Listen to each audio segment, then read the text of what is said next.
Every morning in the sunlit kitchen of Sarah's small home started the same way. The aroma of fresh coffee, the cheerful sound of the toaster popping, and her son Liam swinging his legs on the high chair, happily munching on a slice of peanut butter toast. Sarah was a single mother living in the suburbs of a small town in Oregon. After her divorce, she opened a modest little bakery called Sweet Corner, just enough to support a simple life for her and Liam. Each day, Sarah juggled baking, managing bills, and trying to give Liam a life as full and joyful as any other child's. Though busy, Sarah never complained. Liam was her greatest pride, smart, kind, and with a heart surprisingly warm for his age. One morning in early March, while preparing Liam's usual lunch grilled chicken sandwich, cut fruit, and a chocolate chip cookie, he looked up and asked, "Mom, can you make 2 lunches today?" Sarah paused. "You're eating 2 portions? My boy's growing fast." Liam grinned mischievously but didn't reply. Sarah assumed it was just a growth spurt and didn't think much of it. From that day on, she packed 2 lunches, one for Liam and one also for Liam, or so she thought. But it didn't stop there. 3 days later, she received a call from Liam's teacher, Ms. Rogers, a kind but firm woman. Milisagon. "Sarah, I'm calling about something that happened at school today," she said.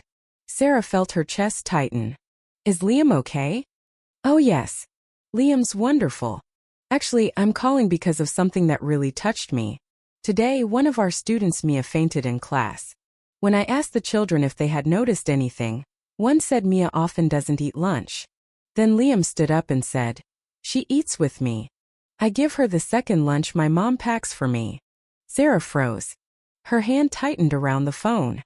"Is the little girl okay?" she asked. "She's fine now. The nurse checked on her and she's resting." But what struck me was how naturally Liam did it, like it was just the right thing to do. Sarah ended the call in silence. A flood of questions filled her mind. Why would a child have to rely on a friend's lunch? Where was her mother? Was the child being neglected? That evening, sitting beside Liam under the soft kitchen light, Sarah gently asked, "Sweetheart, your teacher told me you shared your lunch today?" Liam chewed his cereal calmly. "Yeah, that's why I asked for 2 portions. Does she not have anything to eat?" He nodded, paused, then said softly, "Her name's Mia. She sits next to me. She eats erasers sometimes, really. I thought she was just being silly, but then I heard her stomach growl really loud. And once she fainted." Sarah fell quiet. "Does her mom know?" Liam shrugged. "I asked Mia and she said her mom sleeps all day. Sometimes from when she leaves for school to when she gets back her mom's still asleep." Sarah set her spoon down. Her heart ached. As a mother, she knew what it felt like to not always have enough to survive on cheap powdered milk, or cry in the pantry while splitting a single sandwich to last all day. But Liam, just 9 years old, and already giving away his lunch without hesitation. Sarah felt pain and pride crash inside her all at once. That night she couldn't sleep. The image of a messy-haired girl wearing a faded shirt, huddled over a sandwich like it was treasure, wouldn't leave her. She wanted to help. But how could she approach a possibly struggling mother without making her feel pitied? The next morning, Sarah tucked a small handwritten note into the second lunchbox.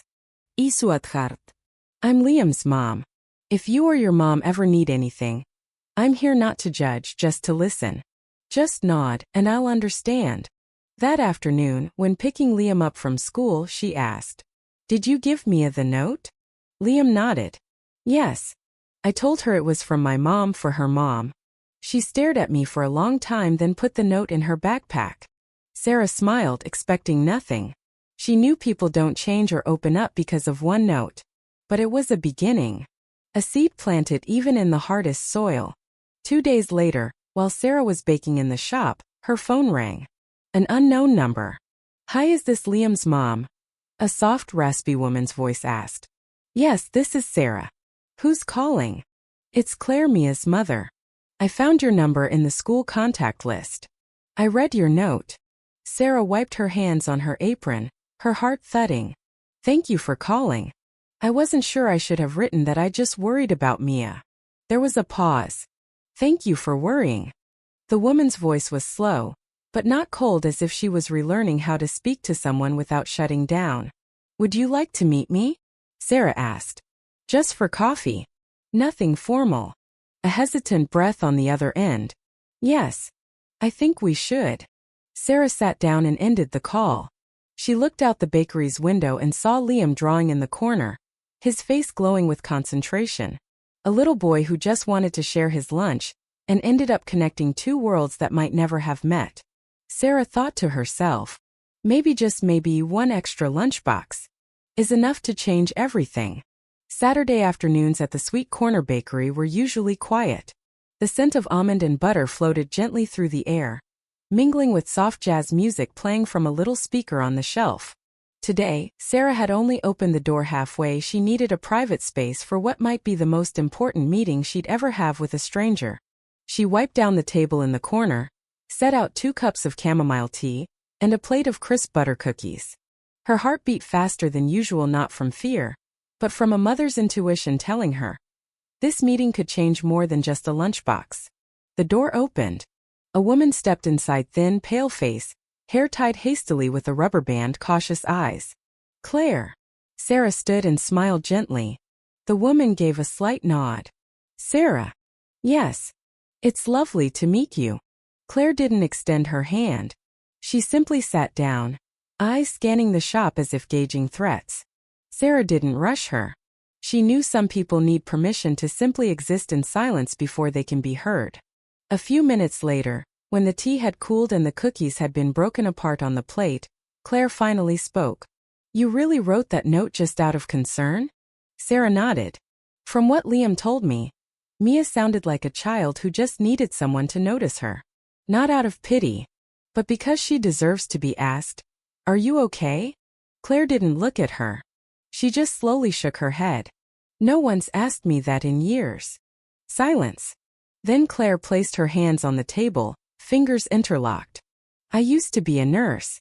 Not a bad one, really.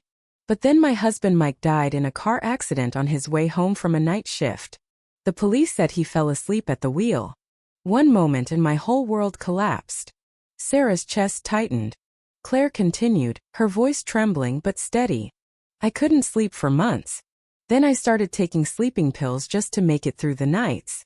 Eventually I slept more than I lived. Lost my job. My family distanced themselves. And Mia, she only had me. But I didn't have enough left in me to be her mom. She choked up. Sarah didn't interrupt. She simply lifted the teacup and gently nudged it toward Claire. Mia is incredibly brave, Sarah said softly. She doesn't complain, doesn't cry. But she keeps coming to school. She still smiles at Liam, at least, that's what my son says. Claire let out a crooked little laugh like someone who'd forgotten how to smile. Mia's like her dad. She's good at enduring. When I found out she was eating erasers in class to fill her stomach, I screamed. But then I couldn't do anything. I had no money, no strength, not even belief in myself. Sarah bit her lip. Her eyes burned. Being a mother, not everyone gets the same starting point. Some parent in the light. Some in the dark. You don't have to carry this all alone anymore, Claire. Claire looked at her, skeptical. What do you mean? Sarah smiled gently. Mia can keep having lunch with Liam every day. No thanks needed. No payback required. If you're okay with it, I'll continue packing an extra meal just like I have for the past 2 weeks. And if you're open to it, only if you're open, I can connect you with a free counseling center for women recovering from crisis. Claire gripped the teacup tightly. Are you doing this to feel better about yourself? Sarah shook her head. I'm doing this because once I was the one sitting across from a stranger. And that person handed me a loaf of bread and a note that read, "You are not invisible." I've never forgotten that feeling. Claire bowed her head. A single tear fell onto the table, disappearing into a tea stain. The meeting ended with a small nod. Claire didn't say thank you. But as she reached the door, she turned back and looked Sarah in the eyes for the first time. Tomorrow I'll let Mia bring the lunch home. Thank you for seeing her before I could bear to see her myself. Sarah nodded. No more words were needed. That night, Liam ran into the kitchen as Sarah was making dinner. Mom. Mia says thank you. Sarah turned around, still chopping onions. She told you that?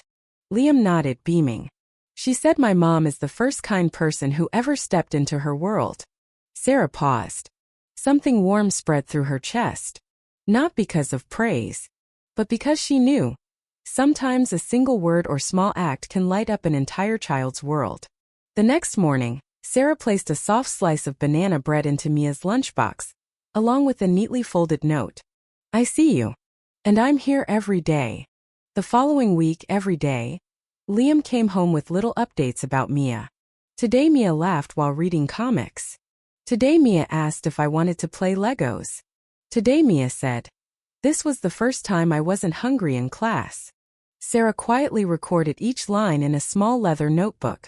She called it the lunch diary. One Friday afternoon, Claire sent her first text to Sarah. I went to the counseling session. I didn't say anything. Just sat there. But I realized I'm not completely broken. Sarah replied with a single heart emoji. No questions. No intrusión. Because she knew. Everyone heals at their own pace. And the most important thing is not to rush someone forward, but to simply be there when they take their first step. That night, as Sarah peeked into Liam's room before bed, she saw him scribbling something. Homework? She asked. Liam looked up and smiled. No. I'm writing a letter to Mia. I told her. My mom says anyone who knows how to share will never truly go hungry, even if there's no food. Sarah chuckled softly. She turned off the lights, leaving only the warm glow of the desk lamp, and closed the door. The house was still small. Money was still tight. But Sarah had never felt richer in her entire life. Claire never imagined she would step out of the darkness again. But then things began to change slowly, quietly, like drops of water seeping into the cracks of a broken wall. On Monday morning, for the first time in months, Claire woke up not because of an alarm but because she wanted to. She stood by the sink, hands trembling as she brewed coffee. The small kitchen was cold, but the sound of boiling water and the smell of freshly ground beans made Claire feel alive. Mia, wearing her old red coat, stood by the door holding her new lunchbox. Today she smiled. A shy, hesitant smile but real. Thanks for not sleeping in today, Mom, Mia whispered before running out the door. Claire stood frozen as if someone had just hugged her right in the heart. After Mia left for school, Claire sat down, opened her phone and sent a single message to Sarah. If you're not busy, would you have tea with me today? Less than 5 minutes later, Sarah replied. I'll bring pastries. Shop's closed today. Claire didn't know what to expect, but when Sarah showed up at her door, holding a box of buttery cookies and a paper bag with hot tea, it felt like welcoming a long-lost relative. Claire's apartment was a cramped space with off-white walls, an old couch, and a few pencil-drawn pictures stuck to the fridge. Sarah entered no judgment, no rush of questions. She simply placed the cookies on the table and said, You remind me of when I lived in a place just like this. Liam's first drawing is still stuck to my kitchen cabinet even though it's faded. Claire gave a faint laugh. Mia drew one of me as a superhero. It's been on the fridge for 2 years even though I couldn't even save myself. Sarah didn't reply. She poured the tea and passed Claire a cup. No one's a superhero. But anyone can survive. If someone reaches out their hand. For almost an hour, 2 women, once strangers, once seemingly unreachable to one another, began sharing their broken pieces. Claire told her about the accident that took her husband Mike just 3 weeks after Mia turned 5. Mike was gentle, always woke up early to make breakfast, always knew how to make them both laugh. One late night, he drove home from a hospital shift and never made it to the door. I boxed up all his photos, Claire said, her eyes dull. Taped them shut. Then I slept through a whole year. Sarah listened, heart heavy. She didn't try to comfort with cliches. She didn't say it gets better. Instead, she offered her own truth. My ex-husband didn't die. But the way he left felt like a death. Sudden, no explanation, leaving nothing but a divorce paper. Claire laughed, the first laugh since Sarah had met her. Not joyful, but the laugh of 2 people who had fallen, and now knew it's possible to get back up. From that day on, Sarah visited Claire once a week, sometimes with cookies, sometimes just a scribbled recipe for a simple meal. One morning, Sarah brought a book titled, How to Survive Being a Sad Mother. Claire looked at the cover, lips pressed tight. That's me. Sarah chuckled. I read it twice. Once when Liam was 4 and I lost all my clients. The second time when my mom died and I couldn't cry. Claire said nothing, only placed the book on the table. But the next time Sarah visited, the book was full of sticky notes and pencil-scribbled margins. Claire began to change, not in dramatic ways, but like a frozen lake slowly thawing. Each day she got up a little earlier, folded the blanket, opened the window, toasted bread. Every morning as Mia left for school, Claire would fix her collar and say, "Have a good day, sweetheart." The first time Mia turned and asked, "Are you okay, Mom?" Claire smiled. "I'm learning to be." One Thursday afternoon, Claire went to the free counseling center Sarah had once mentioned. She sat in the waiting room for 45 minutes and left without seeing a counselor. But the following week she returned. And this time she went in. When she got home she texted Sarah. "I talked. For the first time. I said I used to think I was a failed mother." The therapist simply asked, "If you're a failure, then why does Mia still look at you like a hero?" Sarah read the message and felt tears fall before she realized they had begun. One day Sarah invited Claire and Mia over for dinner. Claire hesitated but Mia beamed. "I want to play with Liam." Sarah's kitchen glowed with warm light. The smell of lasagna filled the air. Liam and Mia sat at the kids' table coloring while their mothers prepared the meal. Claire watched Sarah toss salad, plate dishes, move through the kitchen with practiced ease. "Do you really do this every day?" Claire asked. Sarah shrugged. "Yeah. Some days I'm exhausted. But knowing someone's waiting for me at home, it's worth it." Claire stared at the old ceramic plate, whispering, "I'd forgotten what that felt like to have someone waiting at the table for you." Sarah placed a hand on Claire's shoulder. "Now you remember. That's enough." That dinner was simple but full of laughter. Mia shared stories from school. Liam insisted on doing the dishes. Claire said little but her eyes were different now. Not lost but searching for something she once was. As they were leaving, Claire hugged Sarah for the first time. "Thank you. Not for the lunchboxes, but for being the first person who made me feel unashamed to say, 'I'm not okay.'" That night, Sarah wrote in her leather-bound journal. "The day Claire opened up, it drizzled outside. But inside me the sun rose. A tired, thin woman reminded me that rebirth doesn't need a miracle. Just someone who says, 'I'm here.'" Claire had never imagined that walking into a therapy room could be so terrifying. Not because of the therapist. Not because of the white lights. But because in that quiet space there was nowhere left to hide. No housework to use as an excuse. No pillow to bury her face into. No endless sleep to forget that she no longer felt like herself. "Dear." Evans, a woman in her early 40s, solid build, deep brown eyes, asked her just one question during their first session. "If you're not a mother, not a widow, not someone who's lost, then who are you?" Claire had no idea how to answer.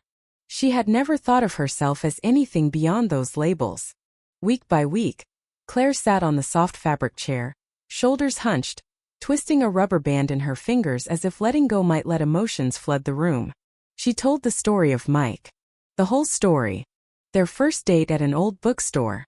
The way he hugged her from behind when she told him she was pregnant.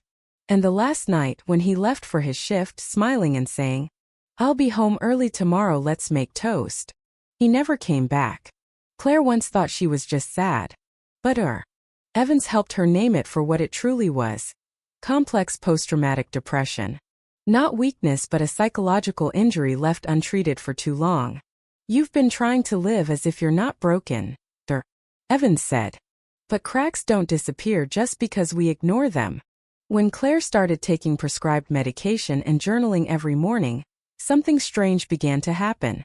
Mia laughed more. Not the forced smile to keep her mother from worrying but real, ringing laughter that filled the kitchen. Every morning when sunlight filtered through the curtains, Claire whispered the doctor's words to herself. "You don't have to be whole to move forward." Sarah still visited regularly, sometimes just to bring tea, sometimes a bag of fresh vegetables, sometimes just to sit beside her in silence. One time Sarah shared her own downfall after her divorce.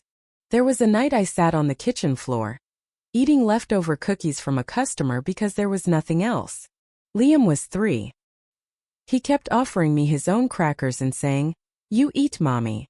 I felt so awful I just wanted to vanish. Claire was quiet, then said softly, But you didn't vanish. Sarah smiled. Because someone told me at the right moment. You're tired, not broken. Now I'm telling you the same thing. Their friendship deepened like slow stitches sewing together old tears. No ripping. Just careful, patient mending with nothing hidden. Mia changed too. She started bringing extra colored pencils to school to share. Sometimes she asked the teacher if she could tell the class one small happy thing today. One day, Mia stood in front of the class, holding a scribbled paper. Today my mom woke up early. She made egg toast. She told me she was going to walk to the park today. The class clapped. Mia bowed shyly, her cheeks glowing red. Liam smiled at her like a boy who understood that sometimes a lunchbox is more than food, it's a bridge back to life for a mother. At the end of the month, Sarah was at the Sweet Corner Bakery when she received a special message from Claire. I just applied to be a prep cook at a local diner. They said they'll call back after the weekend. For the first time in 3 years, I feel like I can put on real clothes and step outside without shame. Sarah teared up instantly. She replied with a hand-holding emoji and, You were never someone to be ashamed of.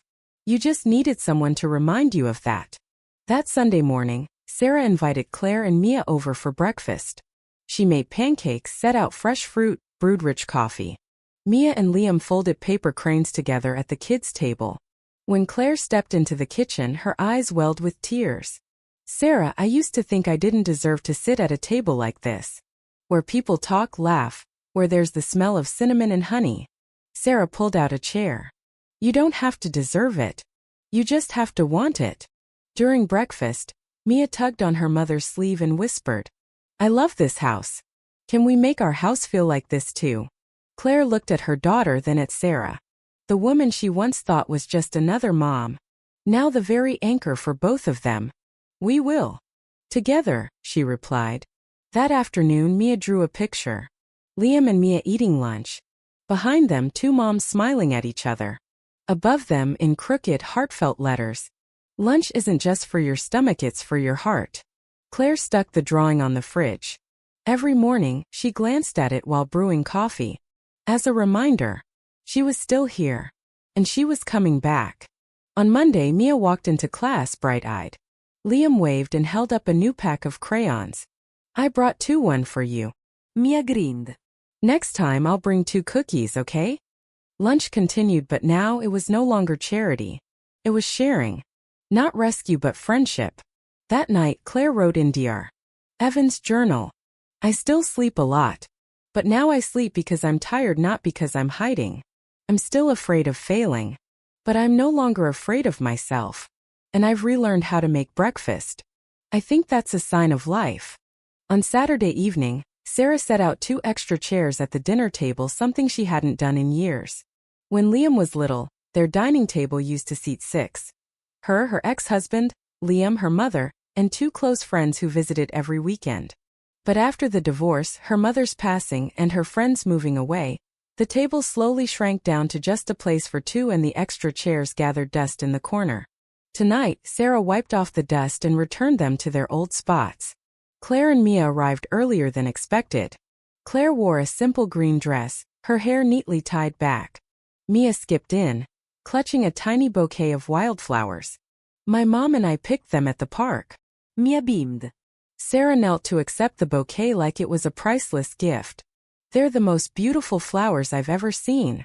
That night's dinner was Sarah's signature lasagna, served with garlic bread and salad. Liam helped set the table, and Mia assisted Claire with pouring the water. Everything unfolded naturally, as if the 4 of them had always been a small family. During the meal, Sarah shared a story from her college days about the time she burned a cake so badly it triggered the dorm's fire alarm. Claire laughed until tears streamed down her face. Mia once put a whole eggshell and all into the microwave, Claire added. It exploded like a firecracker. Mia blushed. Liam burst into laughter.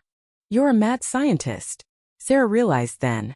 It doesn't take blood ties to sit at the same table, just kindness, empathy, and shared laughter.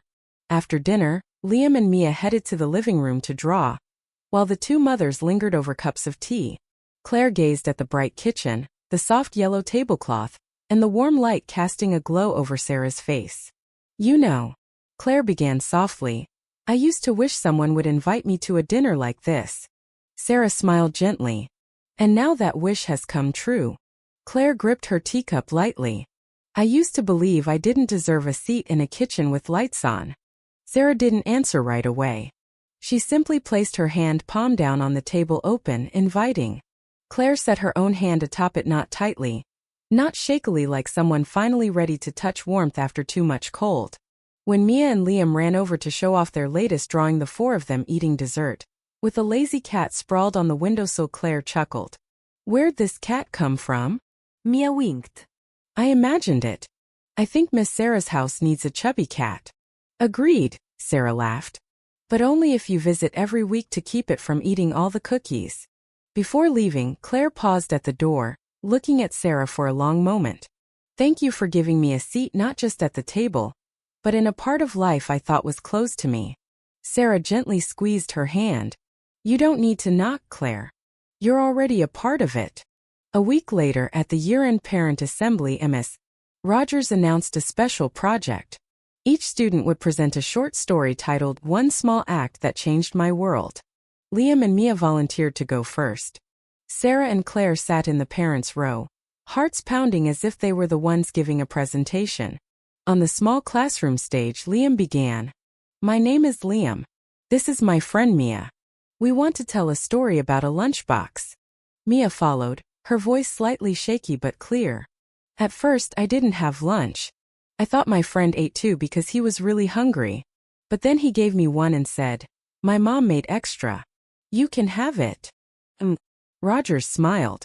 Claire lowered her head, lips pressed tight. Liam continued. But what really changed the world for me wasn't the food, it was the note my mom left inside the box. Mia gave it to her mom.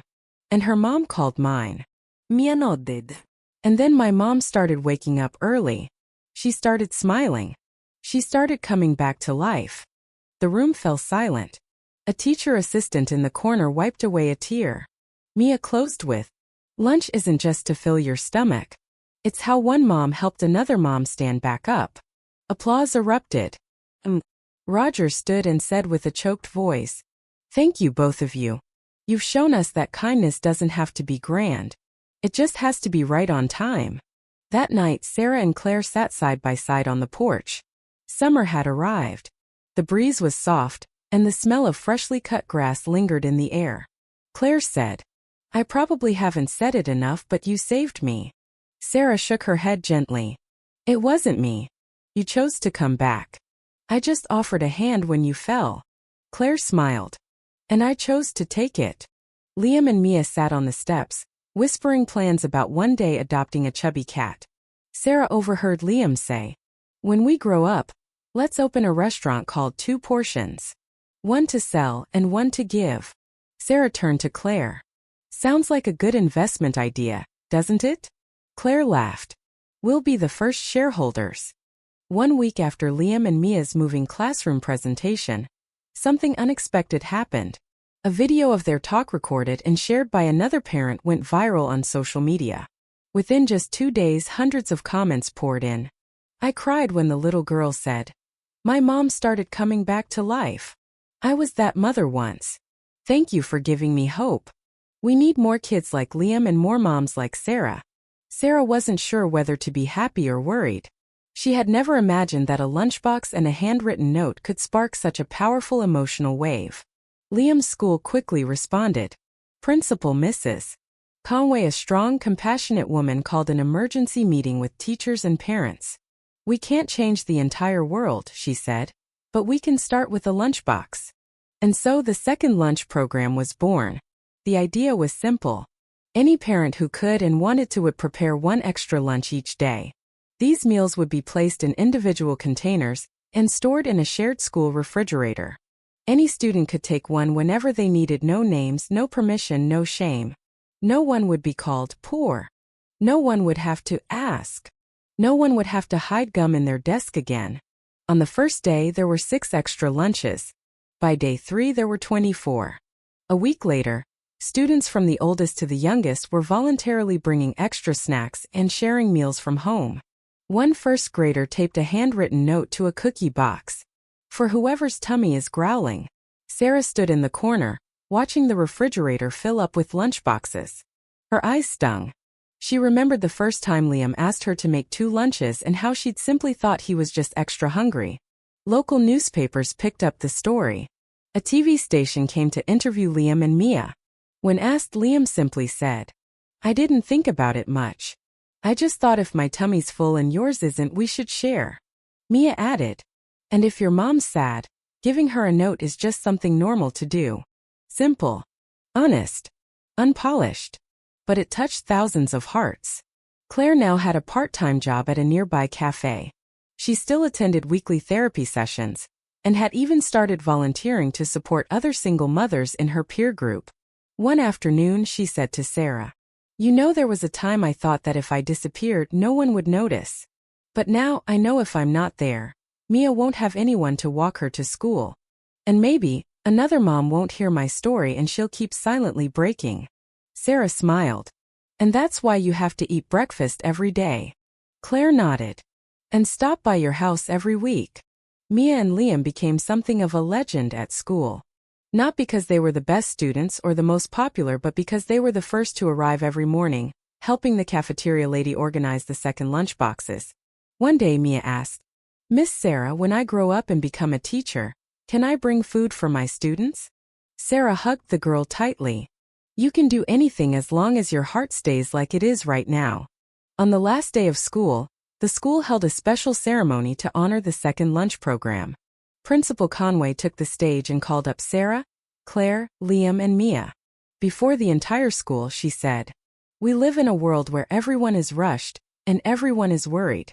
But these people threw a lunchbox, a note, a hug reminded us that kindness doesn't need to be grand. It just needs to be on time." The entire school stood in applause. Claire hugged Mia, tears streaming down her face. Sarah squeezed Liam's hand. Liam whispered, "Mom, I'm proud of you." That evening, the 4 of them sat again around the familiar dinner table, this time with the newest member of the family, a lazy, chubby rescue cat named Crumbs. Mia giggled. "Crumbs is like me when I first came here, skinny, but everyone loves him." Claire looked at her daughter, then at Sarah. "You know, I used to think life was just a long line of things to endure. But because of you, I've learned we can choose again, not the past, but the present." Sarah replied, "And that present can grow a different future." Before going to bed, Sarah opened her leather-bound notebook, the lunchbox journal. She wrote, "Last day of school. 4 people. 1 table. 1 fat cat. Strangers, now a family. A child who once ate gum now offers cookies. A mother who once hid in bed now says, 'I want to live.' And it all began with 1 leftover lunch. No one is ever extra when they're truly seen."